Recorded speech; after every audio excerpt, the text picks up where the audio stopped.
Hello बच्चों, good morning and welcome to every one of my YouTube channel. My channel name is BM Physics,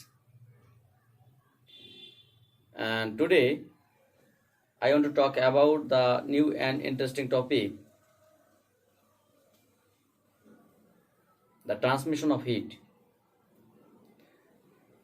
I hope my all प्यारे बच्चों should be okay. তো যাই হোক, আজকে আমরা তাপের সঞ্চালন অধ্যায়ে বা 64তম লেকচারে যে তাপের সঞ্চালন অধ্যায়টি রয়েছে সেখানে একটি ছোট্ট বিষয় আলোচনা করব। সেটাকে বলা হয় থার্মাল ডিফিউসিভিটি বা থার্মোমেট্রিক কন্ডাক্টিভিটি। বলা যেতে পারে তাপের ব্যাপন বা তাপ ব্যাপনের পরিবহন, মানে তাপের ব্যাপনতা। তার আগে আমরা একটা জিনিস জানবো, steady state of heat and unsteady state of heat. তাপের স্থির অবস্থা এবং তাপের অস্থির অবস্থা বা সাম্যাবস্থা, এই বিষয়টি একটু আমাদের জানতে হবে। ওটা কোনো ফ্যাক্টর না। তারপরে আমরা আজকে যে মেইন আলোচ্য বিষয় সেটা হচ্ছে গিয়ে থার্মাল ডিফিউসিভিটি। তো চলো শুরু করা যাক, কথা না বাড়িয়ে। আজকে আমাদের যে চ্যাপ্টার, সেই চ্যাপ্টারটির নাম হচ্ছে গিয়ে সেই চ্যাপ্টারের নাম transmission of heat, transmission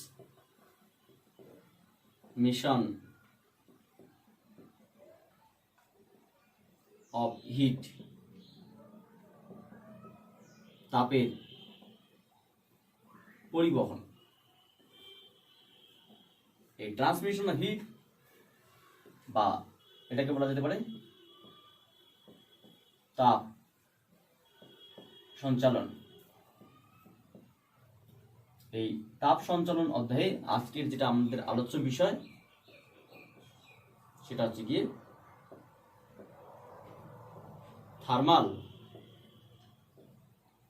ডিফিউসিভিটি,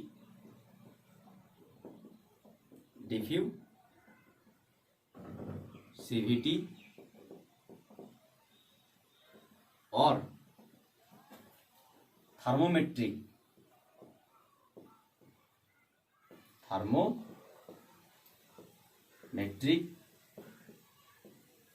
conductivity. Thermal ডিফিউসিভিটি और থার্মোমেট্রিক কন্ডাক্টিভিটি। তো যাই হোক, আমাদের যেটা আলোচ্য বিষয় সেটা হচ্ছে গিয়ে থার্মাল ডিফিউসিভিটি বা তাপ ব্যাপনতা আর থার্মোমেট্রিক কন্ডাক্টিভিটি বা তাপমাত্রিক পরিবহন। এটাকে বলা যেতে পারে তাপমাত্রিক পরিবহনতা। এখানে আমাদের এই বিষয়টি আলোচনা করার আগে আমরা একটা জিনিস জানব যে তাপের স্থির পূর্বাবস্থা, যেটাকে আমরা ভেরিয়েবল স্টেট বলতে পারি, বা স্টেডি স্টেট অফ হিট, তাপের সাম্যাবস্থাটা কি বা ইকুইলিব্রিয়াম স্টেটটা কি। খুব সিম্পল বিষয়, ওটা আমরা এমনি জাস্ট একটু আলোচনা করছি। ধরে নাও এটা একটা বস্তু মানে কঠিন পদার্থ, যার মধ্য দিয়ে তাপের পরিবহন ঘটনা ঘটে। সেই কঠিন পদার্থের এই একটা পয়েন্ট এ, এই একটা পয়েন্ট বি। এই পয়েন্টের উষ্ণতা θ1, বি পয়েন্টের উষ্ণতা θ2 এবং θ1 θ2 থেকে বেশি, তার কারণ এদিক থেকে এদিকে তাপের পরিবহন ঘটছে। তাহলে সময়ের সঙ্গে যদি এই তাপের পরিবহন উষ্ণতার পরিবহন ddt of θ1 is equals to constant or specially যদি 0 হয়, or similar ওয়েতে ddt of θ2 is equals to also constant or 0 হয়, তাহলে আমরা বলতে পারি এটাকে বলে স্থির অবস্থা বা স্টেডি স্টেট।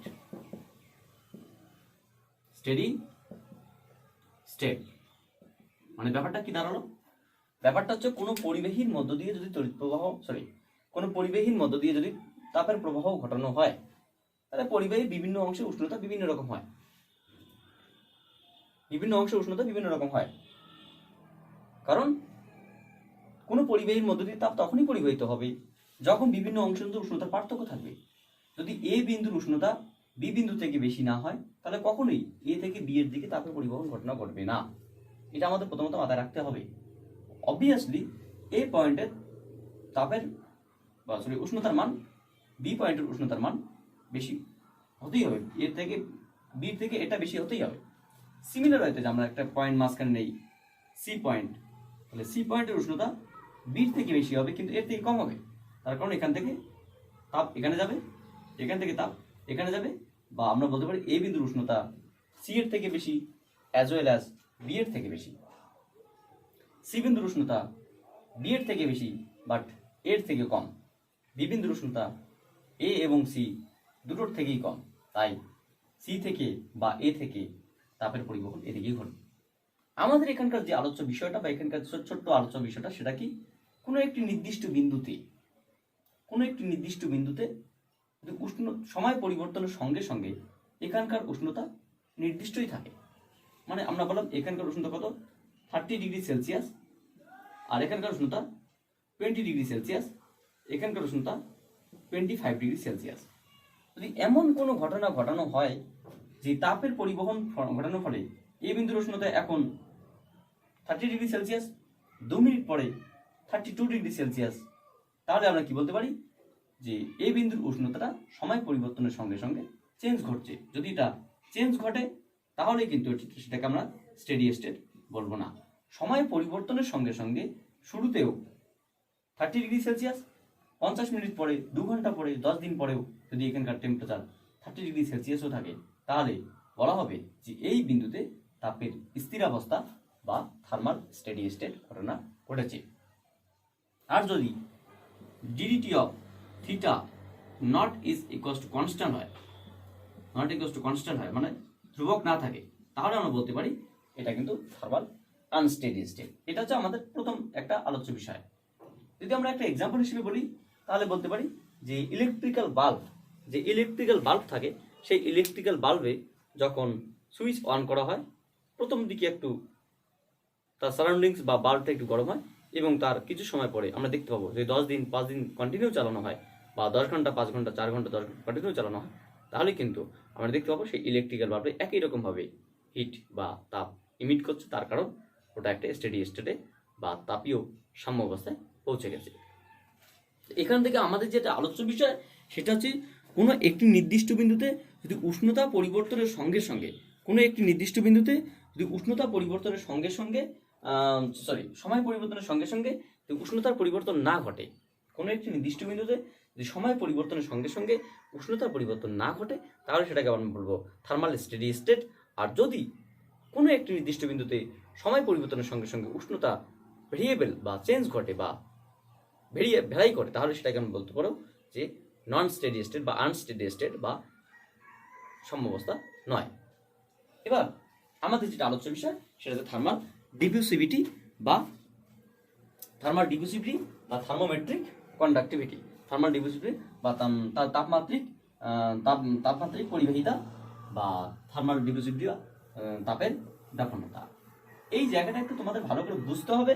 তার কারণ এটা যদি ভালো করে বুঝতে না পারো তাহলে আমাদের আসল বিষয়টা আমরা বুঝতেই পারবো না যে আলোচ্য বিষয়টা কি। আজকের যে এই লেকচারটি রয়েছে, লেকচার 64, এই 64 লেকচারের যে আসল আলোচ্য বিষয়, সেই আলোচ্য বিষয় কিন্তু thermal diffusivity and or thermometric conductivity. Thermal diffusivity হচ্ছে গিয়ে এমন একটি ধর্ম, যদি বলা হয় থার্মাল ডিফিউসিভিটি স্যার কি, আমি তোমাদের খুব সহজ ভাষায় বলতে পারি যে থার্মাল ডিফিউসিভিটি অর থার্মোমেট্রিক কন্ডাক্টিভিটি কোনো একটি পরিবাহী পদার্থের, তাপ পরিবাহী পদার্থের এমন একটি বিশেষ ধর্ম। ডিফিউসিভিটি বা থার্মোমেট্রিক কন্ডাক্টিভিটি তাপ পরিবাহী পদার্থের এমন একটি বিশেষ ধর্ম, যে ধর্মের জন্য আমরা বলতে পারবো যে সেই কঠিন পদার্থটি কত দ্রুত উত্তপ্ত হবে বা কত দ্রুত ঠান্ডা হবে, মানে কত দ্রুত সে তার টেম্পারেচার গেইন করবে বা কত দ্রুত সে তার টেম্পারেচার ফল করবে, যে ধর্মের জন্য। তাহলে আমরা কি বলতে পারি, কোনো কঠিন পদার্থের, কোনো তাপ পরিবাহী কঠিন পদার্থের যে ধর্মের জন্য সেই কঠিন পদার্থটি দ্রুত হারে তাপ, উষ্ণতা বা শীতলতা লাভ করতে পারে, সেই ধর্মকে বলা হবে থার্মাল ডিফিউসিভিটি বা তাপের ব্যাপন্নতা। ব্যাপন্নতা মানে কি, সেখান থেকে ডিফিউজ করে যাবে বা ব্যাপন্ন ঘটনা ঘটবে। ঠিক এই ধর্মটার উপর ভিত্তি করে তার ম্যাথামেটিক্যাল ফর্মালিজম কী রয়েছে, তার হচ্ছে গিয়ে এক্সপ্লানেশন কী রয়েছে, সেটা আমরা, তার ডাইমেনশন কী, তার হচ্ছে কি ইউনিট কী, তার হচ্ছে সেটা কী রাশি, কোয়ান্টিটি কী, সেই সমস্ত ইনফরমেশন আমরা জানার চেষ্টা করব। তাহলে প্রথমত যদি আমরা বলি যে ধরা যাক একটা কঠিন পদার্থ, let us consider a thermal conductor material. Let us consider a thermal conductor material. আমি সবসময় যে এরকমটা নিচ্ছি তার মানে এমনটাই নয়, আমি তোমাদের বোঝানোর জন্য এটা একটা সহজতম এক্সপেরিমেন্ট মনে করি। তাই আমরা বললাম এই পরিবাহীটির দৈর্ঘ্য হচ্ছে তোমার ডি, এবং পরিবাহীটির প্রস্থচ্ছেদের ক্ষেত্রফল হচ্ছে তোমার এ। পরিবাহীটির তাপ পরিবাহিতাঙ্ক বা তাপ পরিবাহিতাঙ্ক, আমরা যদি বলি তাপ পরিবাহিতাঙ্ক না, পরিবাহীটির উষ্ণতা হিট ক্যাপাসিটি বা তাপ ধারকত্ব আমরা বললাম এস, যেটাকে আমরা বলি যে S equals to MST. S কি, তাপ ধারকত্ব বা যে তোমার তাপগ্রাহিতা হচ্ছে তোমার এস।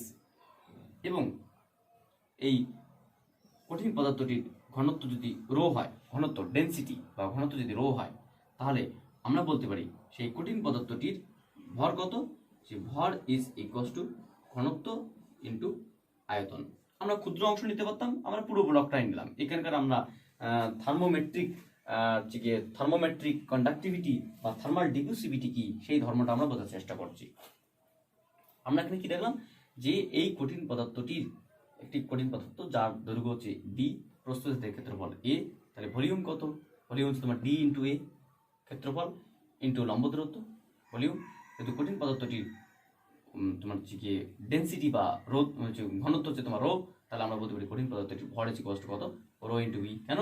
কারণ আমরা জানি ঘনত্ব is equals to mass per unit volume, that means the mass of the solid object is equals to density into the volume. So we can write the volume into the distance into cross sectional area. যেহেতু এই কঠিন পদার্থটি তাপ পরিবাহিতাঙ্ক বা তাপ পরিবাহিতাঙ্ক তাপ ধারকত্ব বা আমরা এটাকে বলতে পারি তাপ তোমার specific heat, the specific heat of the material is equal to S. Then এই কঠিন পদার্থটি মধ্য দিয়ে যদি তাপের প্রবাহ ঘটানো হয়, তাহলে এই কঠিন পদার্থটি যে পরিমাণ তাপের শোষণ করবে, সেটা কত, কিউ ইকুয়ালস টু আমরা কি বলতে পারি, Q equals to M S T. আমরা কি বলবো, তাপগ্রাহিতা বা তাপের শোষণ বা তাপগ্রাহিতা কাকে বলে, প্রতি একক উষ্ণতা বৃদ্ধির জন্য এই কঠিন পদার্থটি প্রতি একক উষ্ণতা বৃদ্ধির জন্য যে পরিমাণ তাপ গ্রহণ করে তাকে বলা হয় তাপগ্রাহিতা, বা যে পরিমাণ তাপ শোষণ করে সেটাকে বলা হয় তাপগ্রাহিতা। তাহলে যখন আমাদের T is equals to 1 degree Celsius বা 1 কেলভিন বা 1 ডিগ্রি ফারেনহাইট ঘটনা ঘটবে, তাহলে আমরা বলতে পারি যে প্রতি একক উষ্ণতা বৃদ্ধির জন্য কঠিন পদার্থটি যে পরিমাণ তাপের শোষণ ঘটে তাকে বলা হয় হিট ক্যাপাসিটি বা থার্মাল ক্যাপাসিটি। তাহলে কিউ ইজ ইকুয়ালস টু আমরা কি বলতে পারি, Q is equals to M S into 1 প্রতি একক উষ্ণতা, এটাকে আমরা হিট ক্যাপাসিটি দিয়ে বলতে পারি। তাহলে এখানে এম কত, এম হচ্ছে তোমার rho D A into S. আচ্ছা, rho D A S, rho D A S, যাই হোক একটু দেখা যাচ্ছে কিন্তু ওই জায়গাটা লাইট বেশি পড়ে যায়, অসুবিধা নেই। তাহলে আমরা আর কি বলতে পারি, আমরা আর বলতে পারি তাহলে এটা কি, কঠিন পদার্থ যে পরিমাণ তাপ শোষণ করে সেটা, তাহলে তাপগ্রাহিতা, বা আমরা কি বলতে পারি যে তাপগ্রাহিতাটা কি, তাপগ্রাহিতা হচ্ছে প্রতি একক আয়তনে, প্রতি একক আয়তনে। এই কঠিন পদার্থটির আয়তন কত, এই কঠিন পদার্থটির আয়তন হচ্ছে কি তোমার, এই কঠিন পদার্থটির আয়তন হচ্ছে তোমার rho into V, that sorry আয়তন হচ্ছে তোমার ডি ইন্টু এ। প্রতি একক আয়তনে, একক আয়তনে একক উষ্ণতা বৃদ্ধির জন্য যে পরিমাণ তাপ গ্রহণ করে তাকে বলা হয় তাপগ্রাহিতা। তাপগ্রাহিতা আমরা কি বলবো, যে তাপগ্রাহিতা হচ্ছে গিয়ে কোনো কঠিন পদার্থ প্রতি একক আয়তনে যে পরিমাণ তাপ গ্রহণ করে তাকে বলা হয় তাপগ্রাহিতা or heat capacity. Heat capacity আমরা কি বলতে পারি, তাহলে এটাকে আমরা কি বলতে পারি, এটাকে আমরা বলতে পারি তাপগ্রাহিতা। তাপগ্রাহিতা আমরা কি বলতে পারি, যে তাপগ্রাহিতা বা heat capacity, heat capacity is equals to heat required of the whole system by unit volume. That means rho d a s by dA. So we can write rho s. তাহলে প্রতি একক আয়তনে যে পরিমাণ তাপ গ্রহণ করে তাকে বলা হয় হিট ক্যাপাসিটি। আমাদের এটা বিষয় বের করার উদ্দেশ্যটা কি, তার কারণ আছে, আমি বলছি। তাহলে এখানে আমাদের থার্মাল ডিফিউসিভিটি বা তাপ ব্যাপনতা, তাপ ব্যাপনতা কাকে বলে, তাপ ব্যাপনতা বলতে বোঝায় যে কোনো কঠিন পদার্থ যে পরিমাণ তাপ, কোনো কঠিন পদার্থের তোমার হচ্ছে তাপ পরিবাহিতাঙ্ক ও প্রতি একক আয়তনে তাপ তাপগ্রাহিতার অনুপাতকে বলা হয় থার্মাল ডিফিউসিভিটি। তাহলে আমরা বলতে পারি থার্মাল ডিফিউসিভিটিকে আমরা বলতে পারি থার্মাল ডিফিউসিভিটি, থার্মাল ডিফিউসিভিটি, ডিফিউসিভিটি और thermometry, thermometry conductivity, conductivity is equals to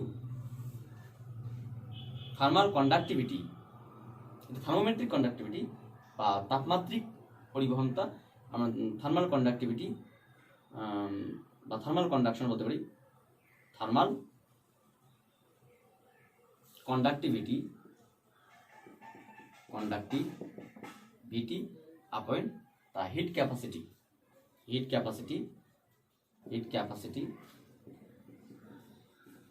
per unit volume, per unit volume, প্রতি একক আয়তনে, এটাকে আমরা এমনি হিট ক্যাপাসিটি বলতে পারতাম, পার ইউনিট ভলিউম, প্রতি একক আয়তনে তাপগ্রাহিতা। তাহলে এটা কি বলতে পারি, এটাকে নির্দেশ করা হয়, তাপ ব্যাপনতাকে নির্দেশ করা হয় বা চিহ্ন আলফা চিহ্ন দিয়ে প্রকাশ করা হয়। তাপ ব্যাপনতা ইজ ইকুয়ালস টু থার্মাল কন্ডাক্টিভিটিকে আমরা কে দিয়ে প্রকাশ করি, বা থার্মাল কন্ডাকশন কে by heat capacity per unit volume আমরা কি দেখলাম, রো এস। এটাকে বলা হচ্ছে তোমার থার্মাল ডিফিউসিভিটি বা তাপ ব্যাপনতা। ভালো করে বিষয়টা বোঝার চেষ্টা করো, আমরা এখানে কি বলছি, বিষয়টা খুব সিম্পল বিষয়, কিন্তু যদি তোমরা এই এক্সপ্লানেশনগুলো একটু করে বোঝার চেষ্টা না করো তাহলে তোমাদের একটু বুঝতে অসুবিধা হবে। তাহলে আমরা কি বললাম, যে কোনো একটি কঠিন পদার্থ, সেটা তুমি তামা বলতে পারো, রূপো বলতে পারো, অ্যালুমিনিয়াম বলতে পারো, যাই বলো না কোনো, যেটা তাপ পরিবহন ভালো করতে পারে।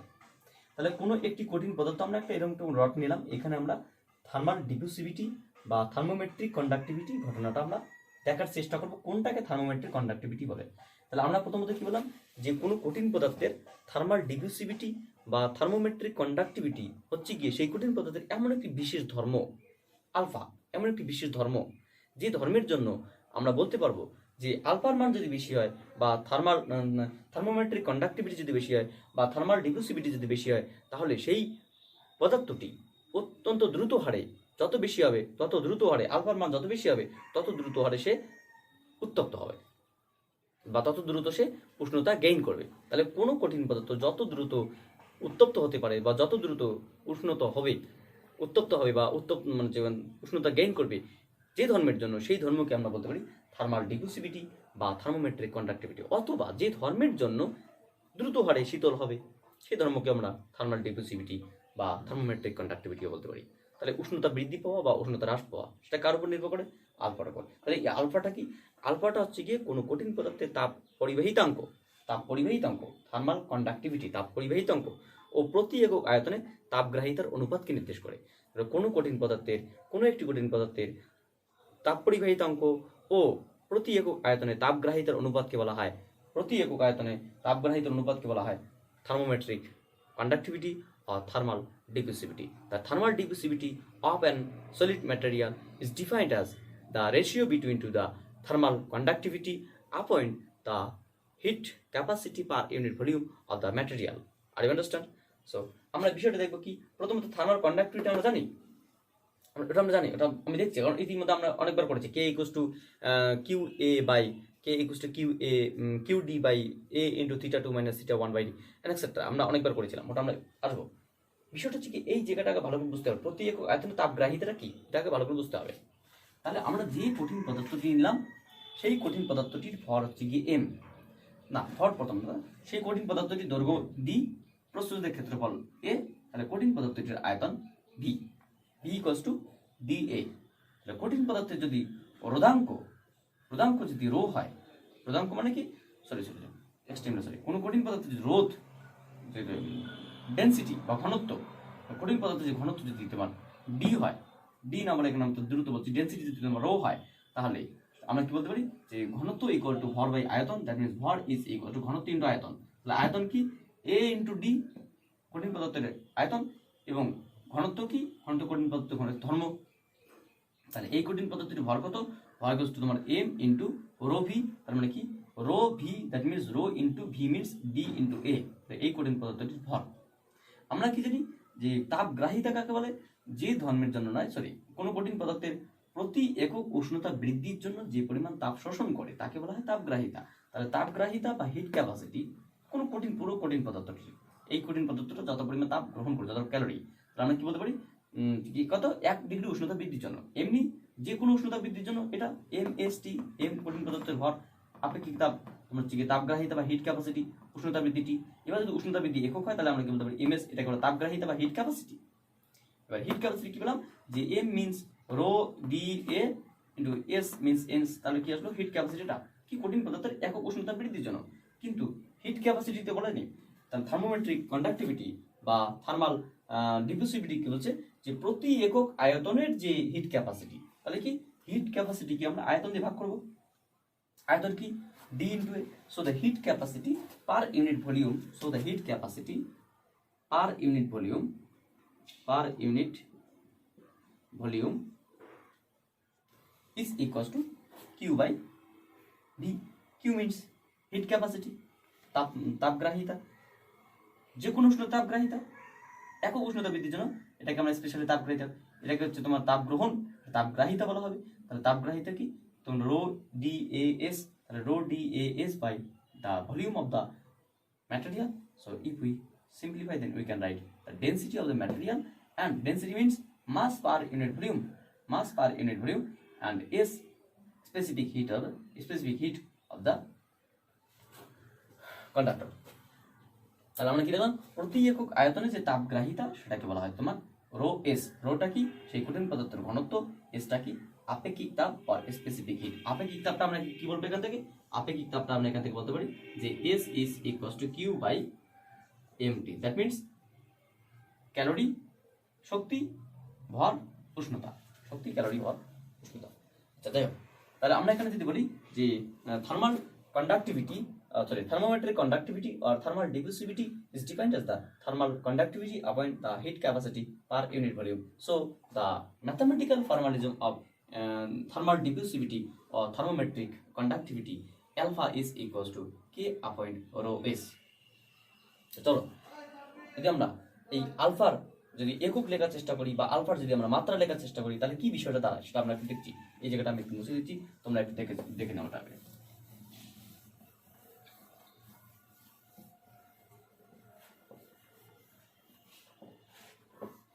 কি দেখলাম আমরা, যে thermal diffusivity, so the thermal diffusivity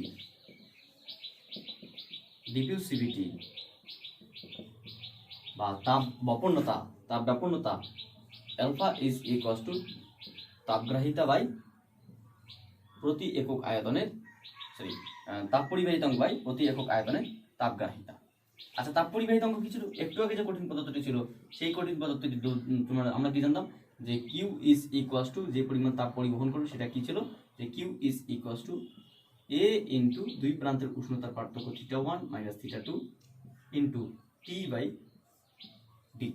যেটা আমরা কি বলতাম যে K is equals to Q D by θ1 - θ2 উষ্ণতার পার্থক্য ইন্টু টি। এই বিষয়টা এটাকে হচ্ছে কে সেটাই।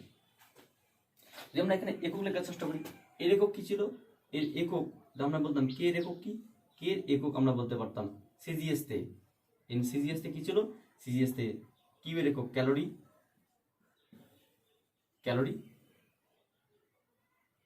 কে এ, এখানে একটা এ ছিল, তোমার কে এ ছিল,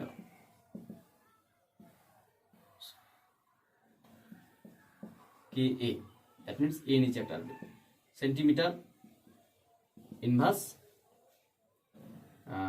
তোমার degree Celsius inverse and second inverse. এই সাইডে আমরা কি লিখতে পারি? এই সাইডে আমরা লিখতে পারি joule per metre inverse, kelvin inverse, second inverse. FPS তে আমরা কি লিখতে পারি?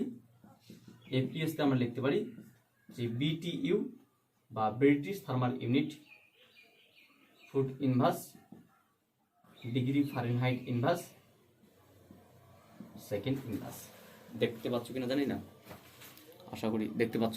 তাহলে এই বিষয়গুলোকে আমরা থার্মাল কন্ডাক্টিভিটি বা তাপ পরিবাহিতাঙ্কের একক বলতে পারি। আর রো এস এর একক কি হবে? রো এস এর একক হচ্ছে তোমার এটা তোমার থার্মাল কন্ডাক্টিভিটি কে এর একক হলো, রো এস এর একক হচ্ছে আমরা কি লিখতে পারি? রো মানে কি? মাস পার ইউনিট ভলিউম, প্রতি একক আয়তনে যে তোমার হচ্ছে গিয়ে রো মানে ঘনত্ব, প্রতি একক আয়তনে যে ভর সেটা করে ঘনত্ব। আর এস মানে কি? এস মানে তোমার হচ্ছে কি কিউ বাই এমটি। কেন? কারণ আমরা জানি যেহেতু কিউ ইজ ইকুয়ালস টু, যেহেতু Q is equals to MST, তাহলে S is equals to Q by MT, ভর বাই উষ্ণতা। এখানে টি মিনস টাইম না, উষ্ণতা। তাহলে এমএম যদি আমরা তুলে দেখলে কি লিখতে পারি? তাহলে আমরা লিখতে পারি যে তাপ বাই ভলিউম ইন্টু উষ্ণতা। তাহলে তাপের একক কি? আমরা বলতে পারি এর একক কতগুলো হবে? সিজিএস তে আমরা কি লিখতে পারি? সিজিএস তে আমরা বলতে পারি যে calorie, cal per semi to the power -3 into degree Celsius inverse. এর সাথে কি হবে? Joule per metre inverse -3 into kelvin inverse. APS তে কি হবে? এপিএস তে তোমার হচ্ছে গিয়ে বিটিইউ বা British thermal unit into foot inverse -3 into degree Fahrenheit inverse. এগুলো তোমার হচ্ছে গিয়ে প্রতি একক আয়তনে থার্মাল ডিফিউসিভিটি বা থার্মাল হিট ক্যাপাসিটির একক। আমরা যদি এককগুলো এখানে বসিয়ে দিই তাহলে আমরা এখানে কী পাবো? আলটিমেটলি আমরা এককগুলো যদি দেখি তাহলে তাপ ব্যাপনতার একক কি? তাপ ব্যাপনতার একক হচ্ছে আমরা সিজিএস তে বলি, সিজিএস এ তাপ ব্যাপনতার একক কি হবে? সিজিএস এ তাপ ব্যাপনতার একক হচ্ছে তোমার এটা বা এটা। তাহলে আমরা কি লিখতে পারি যে alpha is equals to calorie per metre per centimetre inverse, degree Celsius inverse, second inverse. এটাকে আমরা কি বলতে পারি? Calorie per centimetre cube into degree Celsius inverse.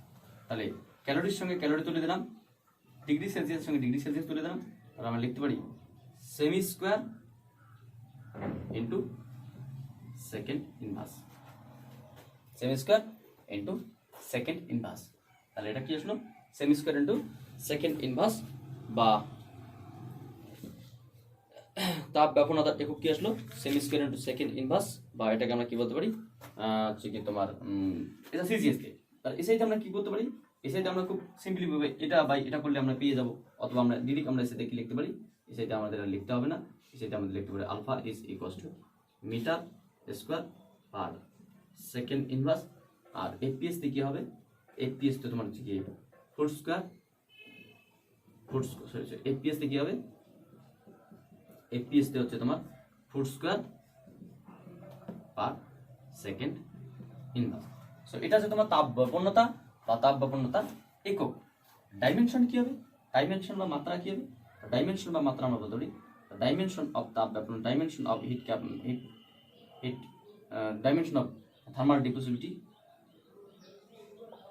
Dimension আমরা কি লিখতে পারি, আলফা ডাইমেনশন কি হবে, আলফা ডাইমেনশন আমরা ডিরেক্ট এখান থেকে লিখতে পারি, কারণ এটা কি আসলো এল স্কোয়ার টি ইনভার্স, এল স্কোয়ার টি ইনভার্স এটা আমরা লিখতে পারি, এটাকে আমরা লিখতে পারি যে এল স্কোয়ার টি ইনভার্স। অথবা তোমরা এখান থেকে তুমি মাত্রাগুলো বসিয়ে টেস্ট করবে, দেখবে এল স্কোয়ার টি ইনভার্সটি তুমি পেয়ে যাবে। সো তোমাদের এখানে চাপ নেওয়ার কোনো কারণ নেই, আমরা এখান থেকে পেয়ে যাব। এটা হচ্ছে তোমাদের থার্মাল ডিফিউসিভিটি বা থার্মোমেট্রিক কন্ডাক্টিভিটি, যার রাশিমালা, যার একক মাত্রা, এটা একটা জাস্ট মানুষের দিক বা অভিমুখ নেই, তাই এটা একটা তোমার হচ্ছে গিয়ে স্কেলার রাশি। তো যাই হোক, আমরা এই পর্যন্তই আজকে দেখলাম। পরবর্তী 65তম লেকচারে আমরা এরপরে যেটা আছে সেটা তোমার হচ্ছে কি এই হিট কন্ডাকশন বা তাপের পরিবহন, সেই তাপের পরিবহনে কতগুলো অ্যাপ্লিকেশন রয়েছে বা ব্যবহারিক ক্ষেত্রে এদের ব্যবহার কি, ব্যবহারিক ক্ষেত্রে এদের প্রয়োগ কি, সেই সমস্ত প্রয়োগ নিয়ে আমরা জাস্ট এমনি ডিসকাস করবো, সেখানে কোনো ম্যাথামেটিক্যাল ফর্মালিজম আসবে না। তো so thank you for watching my video and wait for my next class.